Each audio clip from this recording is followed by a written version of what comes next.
नमस्कार, मी दामोदर अशोक कुंटला, जेटसाप कम्युनिकेशन्स प्रायव्हेट लिमिटेड या कंपनीसोबत गेल्या 5 वर्षापासून काम करत आहे. तर आपण दक्षिण सोलापूर येथे व्यंकटेश यांच्या शेतामध्ये आलो आहोत. त्यांना कांद्याच्या पिकाला खूप छान रिझल्ट लागलेला आहे. तर आपण त्यांच्याकडून ऐकून घेऊया. नमस्कार सर, आपलं नाव सर? व्यंकटेश रामण्णा सज्जन. इकडे बघा. बरं, व्यंकटेश रामण्णा सज्जन. बरं. कांद्याचं पीक किती वर्षापासून तुम्ही करता कांद्यामध्ये काम? आम्ही अनेक वर्षापासून कांद्याचं पीक घेतो, अगोदरही घेतलेलं आहे. बरं, हे नेटसाप औषधं तुम्हाला कोण सुचवले? आम्हाला दामोदर कुंटला सरांनी सुचवलेलं आहे. बरं, दरवर्षीपेक्षा तुम्हाला चालू वर्षामध्ये कसं उत्पन्न मिळालं? चालू वर्षामध्ये आम्हाला दरवर्षीपेक्षा 30 ते 40% वाढ मिळाल्या याची नक्की खात्री आहे. बरं. आणि रासायनिक खर्च कसा वापर? रासायनिक खर्च आम्ही गेल्या वेळेसपेक्षा यावेळेस एक 80% तर आम्ही कमी केलेला आहे. कमी? म्हणजे फक्त 20% तुम्ही? हा, एक 20% आम्ही रासायनिक वापरलेला आहे. बाकी जे काय आहे ते सगळं हे जैविकमध्ये नेटसाप कंपनीचे वापरला. हो. बरं, कसं आहे सर तुमची कांदा कसा आहे? काय पांढऱ्या मुळ्यांची संख्या वगैरे दाखवता का? हो, नक्की.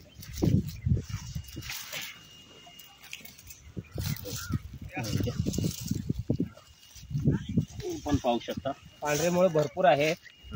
आणि कांद्याची पात देखील किती आहेत अंदाजे? 16 ते 17 पात आहेत. अंदाजे 16 ते 17 पात आहेत. कांद्याची पात आहे आणि मूळ देखील भरपूर आहे. मुळे पांढरे मुळे भरपूर आहे. कांद्याची शायनिंग, वजन वगैरे? कांदा एकदम फुगीर आहे आणि कलर चांगला आहे, लाल कलर आहे. औषध कुठल्या वापरलं सर? औषध हे फवारणीसाठी स्टीम रिच आहे आणि बायो 99 हे स्टिकर वापरलेलं आहे. किती फवारणी केलं सर? जवळजवळ आम्ही 3 ते 4 फवारणी दिलेला आहे. बरं. आणि